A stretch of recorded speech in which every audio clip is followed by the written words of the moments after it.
Entertainment Schmig. Brought to you by Plaza Motors. Another concert announcement. Another day, another concert announcement. That's what it's turning into. Ellie Goulding coming to Chaifetz Arena on May 16th.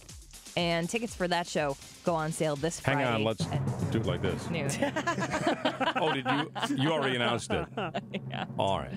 Jill Devine has your tickets, by the way, this week. Halloween. A lot of celebrities dressing up, and they know some makeup artists. And they know some people who own prosthetics, too.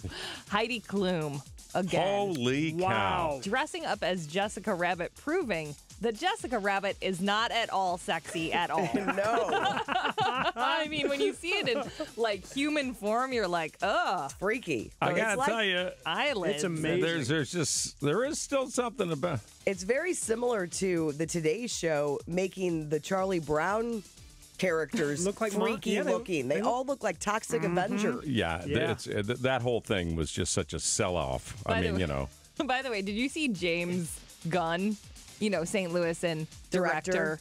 And he posted yesterday on Facebook, I love waking up the day after Halloween to something especially scary that happened.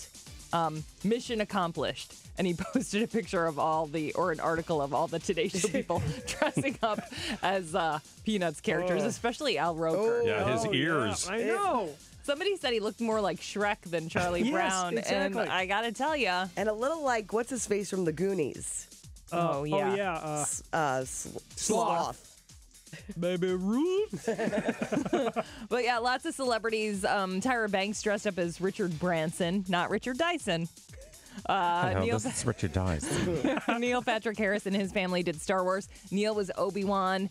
David Berkto was Han Solo. And then their kids were Luke and Leia. Super cute. Hey, if you want to dress up next year, dress up as an omelet maker at a buffet at a hotel. But you have to really be able to make omelets. Yeah, you got to have omelets. Got to have the ham and the chives and the onions, tomatoes. Your little station. Yes. Your little frying station. It's the omelet station. Some sad news. Law & Order star and former Senator Fred Thompson passed away yesterday at the age of 73. He had lymphoma. He was diagnosed more than a decade ago, and it recently returned. Also, someone we learned... Don't forget, he did reverse mortgage commercials. Yes. Oh, Okay. Yeah, I think we have one of those. I mean, anytime you mention the C word, it causes concern, although a that's lot of people... cancer. Hi, I'm Fred Thompson. And if you're like a lot of folks out there lately, then finances might be a little tight.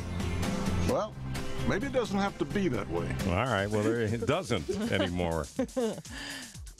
Great cue on that one. Sorry. I'm getting worse at my job. Yeah, You right. are. A little bit.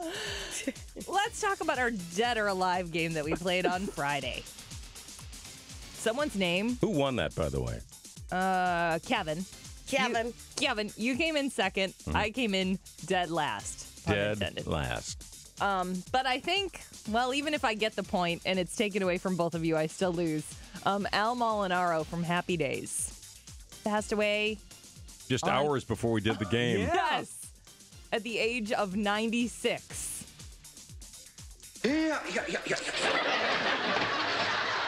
Well, that was a great drop right there. That really was the best of Al Molinaro. That's his catchphrase. Molinari. Yeah, but come on. Arnold's Molinaro. Diner. Molinaro. Here. Is it Molinaro? Molinaro. I have a little bit more if you want to hear some out. No. No, this show's done enough to tarnish it. I mean, Courtney killed him, for God's sake. 96. Good life. Yeah, he had a good Nice life. long life. And a lot of aprons. Jimmy Fallon, did I not say this recently? You did. After his last fall, and he was holding a bottle of Jägermeister, I said, I love Jimmy. You know I love Jimmy. But it seems like all of his accidents involve alcohol in some way. I think he maybe drinks a little bit too much. And that was the question that the New York Post asked this weekend. They said, NBC's starting to worry that his drinking is excessive. A Manhattan bartender said he's a mess, but I love him. And apparently Horatio Sanz, when they worked on SNL back in the day, said that when they were on the show together, they were super functioning alcoholics. Those were his words, super functioning alcoholics. And he goes out all the time. He'll party post show And he looks really happy, but he's got a little bit of the drunk face on. But I think all these accidents, especially the one where he almost lost his finger, I think NBC is like, yeah, let's Get this under control. let's work on this a little bit. Leah Remini, her 2020 interview on Friday night. I forgot it too. Okay, well, she talked a little bit about how she got in trouble with the Church of Scientology when it came to Tom Cruise and Katie Holmes when they were first dating. He was like forcibly kissing Katie. You know, I said, hey, get a friggin' room. And well, I was written up for that. If you say something that is critical to the church, you will be written up. Husband, wife, mother, daughter, it's what the group does to regulate itself. She was in a lot of trouble, too. Well, she was asked, and she was friends with Jennifer Lopez, to get Jennifer and Mark Anthony to come to Tom Cruise's wedding, even though she didn't know them. So she did that, but then they were seated at separate tables. But then she was also asking about the head of the Church of Scientology's wife because she wasn't at Tom Cruise's wedding. She said she got in trouble for that, was the big one, right? And she also said that during the wedding, Tom sang, "You've lost that love and feeling" to Katie. I get it from his movie Top Gun, but you're serenading your new bride. And you're singing, "You've lost that love and feeling." She said it was a little weird. And she was the only one. She's looking around like, does anyone else think this is weird? Maybe he wasn't singing it to her, but to himself. That's Entertainment Schmig. More at 8:40 and online at y98.com.